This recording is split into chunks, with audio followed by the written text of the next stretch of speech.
Hello student, आज हम बात करेंगे क्लास 12th का मोस्ट इम्पॉर्टेंट क्वेश्चन। जो हमारा क्वेश्चन कौन सा है, व्हीट स्टोन सेत। व्हीट स्टोन सेत क्या है या व्हीट स्टोन सेत कौन थे। जो हमें व्हीट स्टोन सेत में P/Q तथा R/S की व्युत्पत्ति करना है, हमारे बोर्ड पेपर में पूछा जाता है। तो सबसे पहले हमें बताना है कि व्हीट स्टोन सेत क्या है या कौन थे।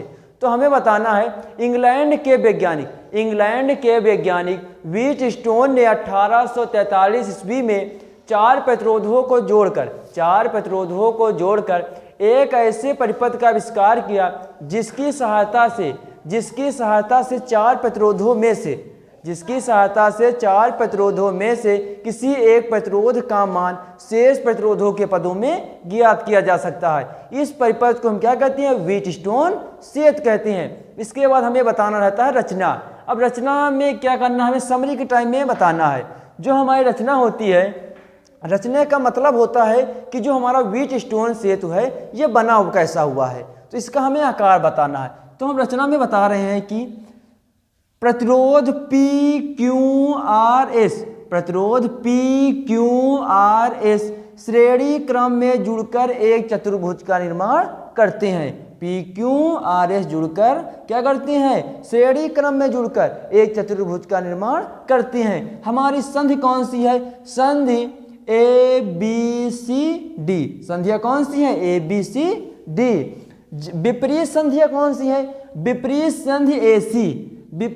संधि AC के बीच में सेल जुड़ा हुआ है तथा BD के मध्य में गैल्वेनोमीटर तथा कुंजी के टू लगी हुई है। यदि हम क्या करते हैं, यदि सेल द्वारा सेत में धारा प्रवाहित करते हैं, सेल द्वारा सेत में धारा प्रवाहित करते हैं तो क्या होता है, हमारे गैल्वेनोमीटर में कोई विक्षेप उत्पन्न नहीं होता है। जब कोई विक्षेप उत्पन्न नहीं होता है तो क्या हमारा सेत कैसा रहता है, जो हमारा सेत रहता है संतुलित अवस्था में रहता है।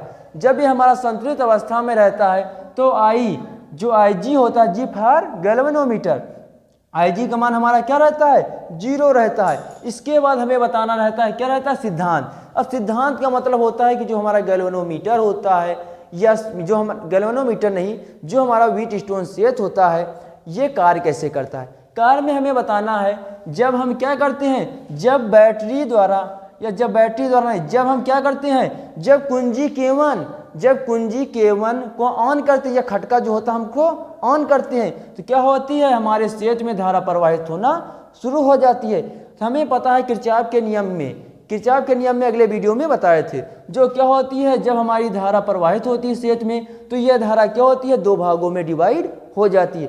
जब यह धारा दो भागों में डिवाइड हो जाती है तो हमारा क्या होता है, धारा I1 पर प्रतिरोध P तथा क्या होता है, धारा I2 पे प्रतिरोध R होता है। I2 पे क्या होता है, R होता है। तथा क्या होता है, हमारे गैल्वेनोमीटर पे कोई प्रभाव नहीं पड़ता है, क्योंकि जो हमारी धारा क्या संतुलन अवस्था में रहती है। इसी प्रकार क्या होता है, जो धारा हमारी P1 पे होती है वही धारा क्या होती है, Q1 पे होती है। फिर क्या होती है, जो धारा हमारी R पे होती है वही धारा S पे होती है। ये हमें क्या बताना रहता है, ये हमें केवल सिद्धांत में बताना रहता है। मतलब जो बताए हैं इसको समरी के टाइम में तुमको पेपर में लिखना पड़ेगा। इसके बाद हम बताएंगे कि इसकी उत्पत्ति कैसे करेंगे। PQ बराबर R/S।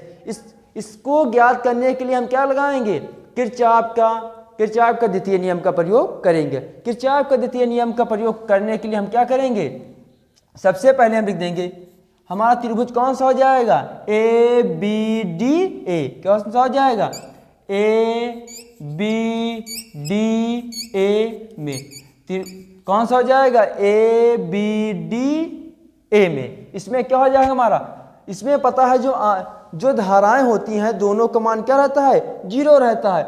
I1P बराबर क्या हो जाएगा, I2 हमारा का मान क्या हो जाएगा, 0 हो जाएगा। तो हम क्या लिखेंगे, I1 क्या हो जाएगा, I1P माइनस I2 R बराबर क्या हो जाएगा हमारा, 0 हो जाएगा। इसी तरह क्या हो जाएगा हमारा, I1P बराबर क्या हो जाएगा, I2R हो जाएगा। ये समीकरण कौन सा मान लेंगे, ये समीकरण हमारा फर्स्ट हो जाएगा। इसी प्रकार हम क्या करेंगे, इसी प्रकार बी सी डी बी में क्या करेंगे, इसी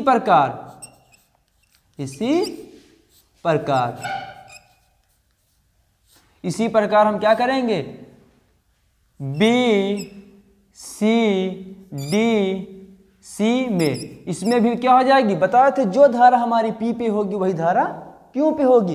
तो हमारा क्या हो जाएगा, I1 क्यू बराबर क्या हो जाएगा, I2 S बराबर क्या हो जाएगा, 0 हो जाएगा। इसी तरह हमारा क्या हो जाएगा, I1 क्यू बराबर क्या हो जाएगा हमारा, I2 S हो जाएगा, I2 S हो जाएगा। तो हमारा समीकरण क्या हो जाएगा, समीकरण हमारा सेकंड हो जाएगा। समीकरण फर्स्ट बाय सेकंड, जब हम समीकरण फर्स्ट बाय सेकंड करेंगे तो हमारी धाराएं क्या बराबर हैं। जब धाराएं हमारी बराबर हैं तो क्या हो जाएगा हमारा, P बाई क्यू हो जाएगा, P बाई क्यू, तथा क्या हो जाएगा हमारा R बाई S हो जाएगा। हमें क्या करना पड़ता है, इसी को प्रूव करने के लिए बोर्ड पेपर में आता है। हमारा जो वेट स्ट्रेंथ सेतु है इसको प्रूव करने के लिए, लिखने के लिए हमारे बोर्ड पेपर में आता है। सबसे पहले हमें पता होना चाहिए कि वेट स्ट्रेंथ सेतु किसे कहते हैं तथा क्या होता है, इसकी रचना तथा सिद्धांत के बारे में लिखना आता है। समरी के टाइम में बताएं, अगर